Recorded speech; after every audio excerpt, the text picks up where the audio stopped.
நிஜமான பலன் ஒவ்வொரு சமூகத்துக்கும் போய் சேரணும்னா ஜாதிவாரி கணக்கெடுப்பு அவசியன்ற வரிகள் அந்த அறிக்கையில் இருக்கு. அது யதார்த்தமானது. அப்போ விஜயும் இந்த லைன் தான் எடுக்கிறார். நம்ம அவரை ஒரு மதிப்பீடு செய்யறதுக்கான ஒரு அறிக்கை தான் அது. இது மாதிரி பல பிரச்சனைகள் வாயை திறந்து பேசணும். ஒவ்வொரு வீட்லயும் விஜய்க்கு ஒரு ஓட்டு இருக்கிறதா தகவல் வந்துகிட்டே இருக்கு. பொம்பளை பிள்ளைகள்லாம் விஜய் என்ன கொள்கை கேட்டீங்கன்னா தெரியாது. நான் விஜய்க்கு ஓட்டு போடுவேன். ஒருவேளை அதிமுக விஜய் கூட்டணி வந்துடுது, ஆட்சி அமைச்சிடுறாங்க, விஜய் கட்சி எப்பா நல்லா தண்ணி ஊற்றி வளருங்கப்பா அப்படின்னு எடப்பாடி சொல்லுவாரு. அவன் என்கிட்ட அங்கிட்ட போறான், அவனை பிடிச்சி உள்ள போடுங்க, அவனுக்கு என்ன வேணும்னு கேளு, அவனுக்கு ஒரு கான்ட்ராக்டை கொடு அப்படிப்பாரு. யாரு? மாவட்ட செயலரை கூப்பிட்டு. நம்ம எங்கேயோ இருக்கிறோம். ஓல்டு டெல்லி இன்னைக்கும் அப்படிதான் இருக்கு. கடந்த காலம் 30 வருஷத்துக்கு முன்னாடி இருக்க மாதிரி தான் இருக்கும். இப்போ நாம இப்படி இருக்கிறோம். நம்மளோட ஆளுன்னு சொல்லி ஆம் ஆத்மின்னு சொல்லி விளக்கமாறலாம் சின்னமா வச்சிருந்தாரு. இத்தனை கோடியில வீடு மாளிகை கட்டியிருக்கிறா நம்ம காசுல அப்படிங்கிற எண்ணம் மேலோங்கன்னா தான் இன்னைக்கு அவருடைய தோல்விக்கு. எங்க சார் போக போகுது? திரும்ப திமுக கூட்டி விட்டு வெளியே வந்து விஜய் கிட்ட கூட்டிட்டு போய் தெருவுக்கு வந்தானே ஆகணும். விஜய் வந்துட்டாரு. அண்மையில் ஒரு அறிக்கை பார்த்துருப்பீங்க, ஒரு 2-3 நாட்களுக்கு முன்னால் அறிவித்தது. சாதிவாரி கணக்கெடுப்பு நடத்தணும், மாநில அரசு வந்து மற்ற மாநிலங்களைப் போல இவங்களும் சாதிவாரி கணக்கெடுப்பு நடத்தணும், ஏமாற்றிக்கிட்டே இருக்காங்க, திராவிட மாடல் அதுன்னு சொல்லி அப்படின்றாரு. அதை எப்படி புரிஞ்சுக்கிறது? சமூகத்தில் தாக்கத்தை ஏற்படுத்துகிற பிரச்சனைல என்ன கருத்து என்ன ஸ்டாண்ட் வேணாலும் விஜய் எடுக்கட்டும். ஆனால் ஒரு ஸ்டாண்டை எடுத்து அதை வெளிப்படுத்தணும்னு தான் நம்ம தொடர்ந்து சொல்கிறோம். அது நடக்குமா நடக்காதா? சாதிவாரி கணக்கெடுப்பில் விஜயோட கருத்து என்னப்பா? உங்களுக்கு எனக்கும் ஒரு 10 நாள் முன்னாடி தெரியவே தெரியாது, இப்போதான் சொல்றாரு. இது மாதிரி பல பிரச்சனைகள் ஒரு சொல்லிக்கிட்டே இருக்கணும். வாயை திறந்து பேசணுங்கிறோம், களத்துக்கு வரணுங்கிறோம். அப்போதான் நம்ம அவரை எடை போட முடியும் சார். இப்போ அவர் சொல்லிட்டனால இப்போ விஜய் சொல்லிட்டாரு ஜீவோ போடுங்கப்பா, நான் ஸ்டாலின் சொல்ல போறாரு, இல்லை மத்திய அரசுக்கு பங்கு இருக்கிறனால அது நிதி ஒதுக்குங்க, அந்த வேலையை ஆரம்பிங்கன்னு மோடி உத்தரவு போட்டாரா? இல்லை, விஜய் மனசுல என்ன இருக்கு, விஜய் யார் அப்படின்னு நம்ம பல காரணிகளை வச்சுதான் அவர் எடை போடுவோம். அதுல ஒரு காரணி இது, சமூகத்துல தாக்கத்தை ஏற்படுத்துகிற காரணி. நிஜமான பலன் ஒவ்வொரு சமூகத்துக்கும் போய் சேரணும்னா ஜாதிவாரி கணக்கெடுப்பு அவசியன்ற வரிகள் அந்த அறிக்கையில் இருக்கு. அது யதார்த்தமானது. அப்போ விஜயும் இந்த லைன் தான் எடுக்கிறார். நம்ம அவரை ஒரு மதிப்பீடு செய்யறதுக்கான ஒரு அறிக்கை தான் அது. இது மாதிரி பல பிரச்சனைகள் வாயை திறந்து பேசணும், பேசட்டும். என்ன இடம் பரந்தூருக்கு வந்திருந்தாரு, பரந்தூர்ல வந்து சந்திச்சாரு. அதுதான் நம்ம மறுக்கலையே. அது மாதிரி தொடர்ந்து வாங்குறோம். நம்ம ஏதோ அவர் சொல்ற மாதிரி விளம்பரத்துக்காக போக வேண்டாம், யதார்த்தமா நடந்துகிட்டோம். பேச்சே இன்னும் கொஞ்சம் யதார்த்தமா மாறணுங்கிற நான். அடுத்தடுத்த மேடையில் அவர் பேசின பேச்சில் கொஞ்சம் சினிமாத்தனமும் கொஞ்சம் செயற்கைத்தனமும் இருக்கு. முதல் மேடையில துணிச்சலா பேசினார்னு சொன்னவன் நான் தான். நான் சொல்றதுதான் ஜீவோ கெசட்னு கிடையாது, என் பார்வை நான் சொல்றேன். அதற்கு அடுத்தடுத்த பேச்சுக்கள் அப்படியே தொடர்ந்தனா அது செயற்கைத்தனம்னு மக்கள் பார்ப்பாங்க. செயற்கைத்தனத்தை நான் பார்க்குறேன். யதார்த்தமா பேசணும். காமராஜர் இவர்களேன்னு அந்த கட் அண்ட் ரைட் எல்லாம் பேச மாட்டேன், கேஷுவலா பேசுவார். மூப்பனார் அப்படிதான் பேசுவார். மக்கள் அதை யதார்த்தத்துக்கு இருக்கிற மரியாதை வேற எதுக்குமே கிடையாது. நீங்க ரொம்ப எல்லாம் பூசி சாயமெல்லாம் போட்டுக்கணும். நீங்களா இருந்தீங்கன்னாலே மக்கள் உங்களை மதிப்பாங்க, அதற்கான அங்கீகாரத்தையும் கொடுப்பாங்க. விஜய் தன்னை அந்த விஷயத்துல கொஞ்சம் மாத்திக்கணும். இதை நான் எப்படி சொல்றேன், 2 இடத்துல அவர் பேசவும் தான் நான் சொல்றேன். இது மாதிரி என்ன மாதிரி பல பேர் அவர் எடை போடுவாங்க. சரிதானா? ஒவ்வொரு வீட்லயும் விஜய்க்கு ஒரு ஓட்டு இருக்கிறதா தகவல் வந்துகிட்டே இருக்கு. பொம்பளை பிள்ளைகள்லாம் விஜய் என்ன கொள்கை கேட்டீங்கன்னா தெரியாது. நான் விஜய்க்கு ஓட்டு போடுவேன். நிஜம் சார். இப்ப 10, 12, 15, 18% வரைக்கும் குறைஞ்சது 10% எடுக்க முடியும். எப்படி எடுக்க முடியும்? நீங்க முதல்ல கட்டமைப்பு உருவாக்கணும், அதுக்கு ஒரு உருவத்தை கொடுக்கணும். விஜய்க்கு ஓட்டு போடுவோம், அங்க நிக்கிற யாரோ ஒரு சுப்புரத்தனத்துக்கும் குப்புசாமிக்கு ராமசாமிக்குன்னா விஜய் நிறுத்தி இருக்கிறதா இந்த ராமசாமின்னு சொல்றதுக்கு அங்க கட்சி இருக்கணும். இதுலயும் அவர் கவனம் செலுத்தணும். இப்படி அரசியல்ங்கிறது ஒரு தொடர்ந்த ஒரு நடவடிக்கையா தான் இருக்கும். பரந்தூருக்கு அன்னைக்கு போனேன், சாதி வாரிக்கு போன வியாழக்கிழமை விட்டனா இப்படிலாம் இருக்கணும். டெய்லி ஒன்று நடக்கணும், ட்விட்டர் போடணும், அறிக்கைகள் விடணும், தேவையான இடங்கள்ல வாயை திறந்து பேசணும். இப்படியெல்லாம் பேசினார்னா ஒரு முழு நேர அரசியல்வாதியா நம்ம அவரை மதிப்பீடு பண்ணலாம். மக்களும் பார்த்துட்டு முடிவு எடுப்பாங்க. ஏன்னா இது ஒரு அதீத ஒப்பீடா கூட இருக்கலாம். இப்போ அரவிந்த் கெஜ்ரிவால் விஜய் அப்படின்னு புரிஞ்சுக்கலாம். இப்போ கட்சியை ஆரம்பிச்சு உடனடியாகவே ஆட்சிக்கு வந்ததுல வெகு சிலர் இவர் இங்கே ஆந்திராவில் ரெட்டி சொல்லலாம். தொடங்கின காலகட்டத்துக்கு வேணா ஒப்பீடு இருக்கிற தவிர அரவிந்த் கெஜ்ரிவாலுக்கு இந்த கவர்மெண்ட் மெக்கானிசம் தெரிஞ்சவர். அவர் சர்வீஸ்ல இருந்துட்டு வந்தாள். விஜய் அந்த சர்வீஸால பாதிக்கப்பட்டாள். கை விலங்கு மட்டும்தான் போடல, நெய்வேலியில இருந்து அவர் அப்படியே கைது பண்ண மாதிரியே கூட்டிட்டு வந்தாங்க. இன்கம் டாக்ஸ் ஞாபகம் இருக்கா? ஸோ அந்த ஒப்பீடு இங்கேயே அடிபட்டு போயிடுது. தொடங்கின வேகத்துக்கு வேணா நீங்க ஒப்பிடலாம். அதுக்கு அந்த கெஜ்ரிவால் தெருவில் இறங்கி போராடினார், மக்களோட மக்களா நின்னார். அதையும் பார்க்கணும். வெறும் கெஜ்ரிவால் நம்ம கடந்து போக முடியாது. அதே அடித்தட்டு மக்கள் தான் இன்னைக்கு அவரை தூக்கி வெளியே போட்டாங்க. அவரையே தூக்கி வெளியே போட்டாங்க. கோடி கணக்கில் பங்களா கட்டியிருக்காங்க. நீங்க ஓல்டு டெல்லி எடுத்து போய் பாருங்க, நம்மளை விட மோசமா இருக்கும். இங்க நம்மங்கிறதெல்லாம் நம்ம எங்கேயோ இருக்கிறோம். ஓல்டு டெல்லி இன்னைக்கும் அப்படிதான் இருக்கு. கடந்த காலம் 30 வருஷத்துக்கு முன்னாடி இருக்க மாதிரி தான் இருக்கும். இப்போ நாம இப்படி இருக்கிறோம். நம்மளோட ஆளுன்னு சொல்லி ஆம் ஆத்மின்னு சொல்லி விளக்கமாறலாம் சின்னமா வச்சிருந்தாரு. இத்தனை கோடியில வீடு மாளிகை கட்டியிருக்கிறா நம்ம காசுல அப்படிங்கிற எண்ணம் மேலோங்கன்னா தான் இன்னைக்கு அவருடைய தோல்விக்கு காரணம். அந்த மதுபான கொள்கை, ஊழல் இதெல்லாம் கோர்ட்டு பார்த்துக்கிட்டோம். மக்களுக்கு அதை பற்றிலாம் பெருசாக எல்லாரும் தான் அடிக்கிறான். பிஜேபி ஊழல் பண்ணாமையா இருக்கு, திட்டங்கள்ல ஊழல் நடக்காம இருக்கலாம், பார்ட்டி ஃபண்டு போகாமையா இருக்கு. அந்த புரிதலுக்கெல்லாம் மக்கள் வந்துட்டாங்க. அதையெல்லாம் தாண்டி நம்மளோட எவ்வளவு யதார்த்தமா நிக்கிறாங்கன்னு தான் மக்கள் பார்ப்பாங்க. ஸோ விஜய் அது கெஜ்ரிவால்ட்ட இருந்து அந்த பாடத்தை கத்துக்கிட்டா போதும். அவர் மாதிரி நம்மளும் முதலமைச்சர்லாம் கனவு காண முடியாது. அதுக்கு வாய்ப்பும் இல்லை, இந்த தேர்தலில் இல்லை. 2026 அதுக்கு வாய்ப்பு இருக்காது. வாய்ப்பு 90% இல்லை. அதிமுகவோட கூட்டணியா போனாங்கன்னா விஜய்க்கு ஒரு தற்காலிக வெற்றி கிடைக்கும். அந்த கட்சிக்கு விஜய் என்கிற பிம்பம் அடிபடும். ஏன்னா நான் ஒரு ஆட்சி அமைப்பேன், நான் அதிகாரத்துல பங்கு கொடுப்பேன்னு சொன்ன விஜய், சரிங்கண்ணா நீங்க கொடுக்கறத கொடுங்கண்ணா, 60 65 கொடுங்கண்ணான்னு பேரம் கேட்டு அதை வாங்குகிற இடத்துக்கு வந்துட்டாருனாலே விஜய்ங்கிற அந்த பிம்பம் இருக்குல்ல, தலைவனுக்குரிய பிம்பம் அடிபட்டு போயிடும். இது எல்லாருக்குமே இருக்கிற சாபக்கேடு, வரமும் அதுதான். அந்த பிம்பத்தை ஒதுக்கி வச்சுட்டு விஜயகாந்த் வந்ததுனாலதான் கலைஞருக்கு கிடைக்காத இடம் அந்த தேர்தலில் விஜயகாந்த் கிடைச்சு. பிரதான எதிர்கட்சி தலைவர், அமைச்சர் அந்தஸ்துல தேசிய கொடி பறக்கிற கார்ல ஏன் போனார்? அந்த தயக்கத்தை கொஞ்சம் தள்ளி வச்சார்.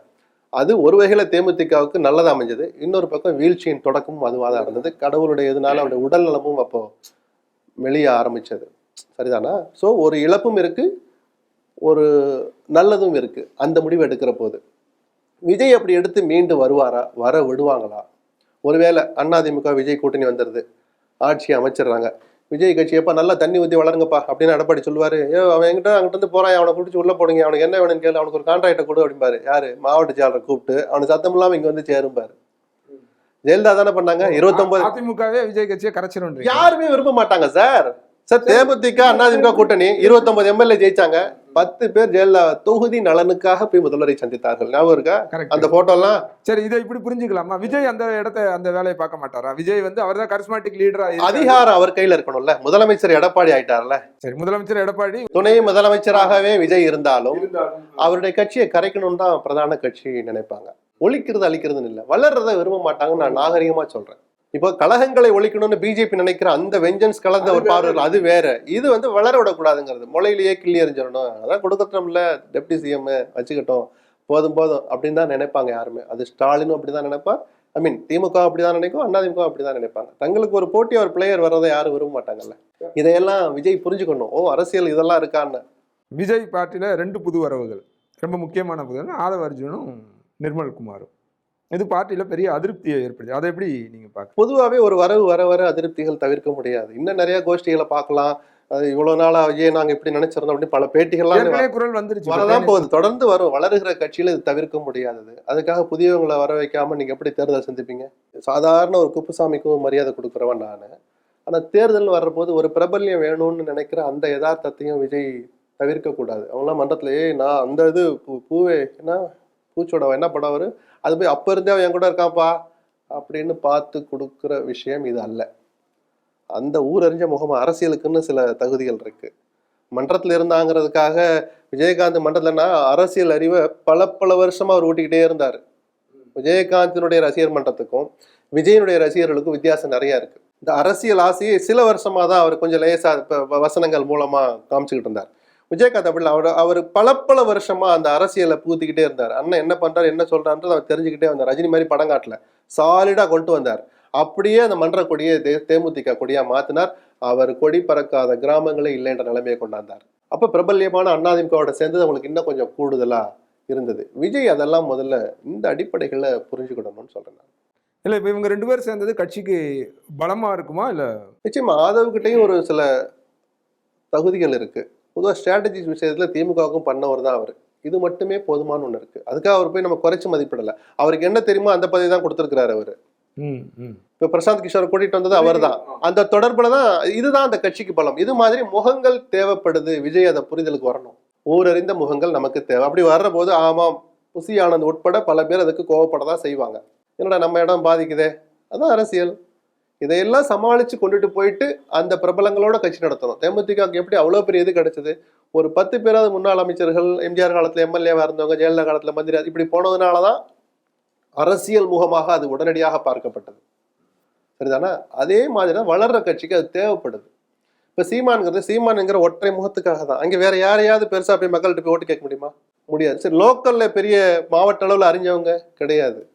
இந்த பிரபலங்களை முதல்ல அது குறுநில மன்னர்கள்னு கொச்சியா நீங்க விமர்சிக்கலாம், அதுல யதார்த்தம் இருக்கு. அந்த மன்னர்கள் எந்த இயக்கத்துக்கும் தேவை, குறிப்பா வளர்கிற இயக்கத்துக்கு. இந்த புரிதலுக்கு விஜய் வந்துட்டாருன்னா புதிய வரவுகளை அவர் வரவேற்கணும். இன்னும் பல பேருக்கு டைம் கொடுக்க மாட்டாருலாம் ஒரு விமர்சனம் இருக்கு.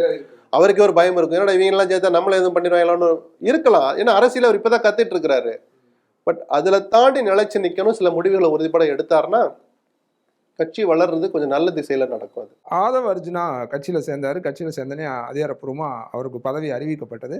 அறிவிக்கப்பட்ட உடனே தன்னுடைய தாய் கழகம் இதுக்கு முன்னால் இருந்த பழைய கட்சிக்கு விடுதலை சிறுத்தைகள் கட்சி தலைவர் திருமாவளவனை வந்து சந்திக்கிறாரு.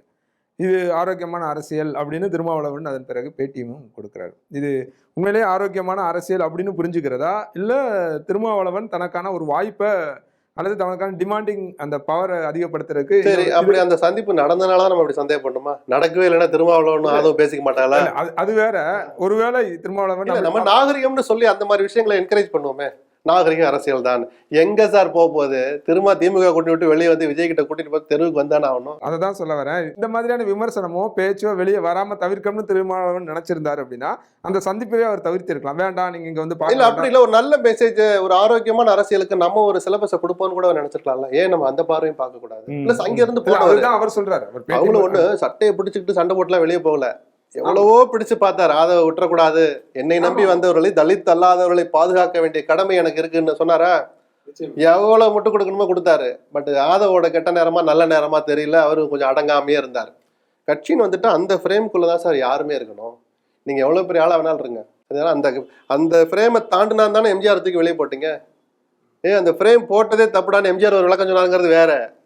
கட்சிக்குன்னு ஒரு விதிகள் இருக்கு, ஒரு நடைமுறை இருக்கு, கட்டுப்பாடு இருக்கு. தலைவனுக்குரிய ஒரு மரியாதை ஒருவரும் கொடுத்துதான் ஆகணும். அது ஆதவ் கொடுக்க மறுத்தார். அது திட்டமிட்டதா அதெல்லாம் நமக்கு தெரியாது, ஏதோ நடந்து நாகரிக அரசியலாவே அப்படியே நம்ம எடுத்துக்கோங்க. திமுகவும் அப்படித்தான் பார்க்குமான்னு கேட்கறேன். இன்னொன்று சார், நான் திரும்ப அதான் சொல்றேன், அப்படியே ஒரு சதித்திட்டம் நடந்தா அது இப்படி ஊரறிய நடக்கணும்னு அவசியம் இல்லை சார். என்னென்னமோ நடந்துகிட்டு தான் இருக்கு. விஜயோட பேசிட்டாங்க, திருமாவளவோட பேர் 2 இடதுசாரிகள்ல ஒரு இயக்கத்தோட பேசி எடப்பாடி பேசிய சீட்டெல்லாம் முடிச்சிட்டார். எல்லாம் தான் பேசு பொருளா இருக்கு. இதையெல்லாம் தாண்டி கூட்டணி தக்க வைக்கிறது ஒரு சவால் தான். அதை கடந்த முறை நல்லா செஞ்ச ஸ்டாலின் இப்ப செய்யறாரான்னு பார்க்கணும். ஸோ ஒரு சந்திப்புனாலேயே ஏதோ நடக்க போகுது வைக்க போது ரொம்ப எல்லாம் பயப்பட வேண்டியதில்லை. அப்படி வெளியே வரணும்னு நினைச்சா துணிச்சலா நான் இந்த கூட்டணியில் இருக்க விரும்பலன்னு சொல்லிட்டு வர்ற ஆள் தான் திருமாவளவன். ஆதவ வர வச்சு விட்டு போட்டோ கொடுத்து ஒரு சமிஞ்சியை கொடுப்போம். அதே திருமாவளவன் இன்னைக்கு காலையில பேசியும் தனியா பார்த்து பேசியிருக்காருல, என்ன பேசுதான்னு அவங்களுக்கு தானே தெரியும். சில விளக்கங்களை அவர் சொல்லியிருக்கலாம், சில தேவைகளை சுட்டி காட்டியிருக்கலாம், நியாயமான கோரிக்கைகளை அவர் கவனத்துக்கு கொண்டு போயிருக்கலாம். நடக்கட்டும், நடக்க நடக்க விமர்சிக்கலாம். நம்ம இதை நாகரிகம்னு சொல்லி ஒரு நல்ல விஷயங்களை கற்றுக் கொடுப்போம். இந்த மாதிரி விஷயங்களை என்கரேஜ் பண்ணணும். சரி, வரும் நாட்கள் அதுக்கு எல்லா கேள்விகளுக்கும் பதில் சொல்லட்டும். உங்க நேரத்திற்கும் கருத்துக்கும் மிக்க நன்றி. நன்றி.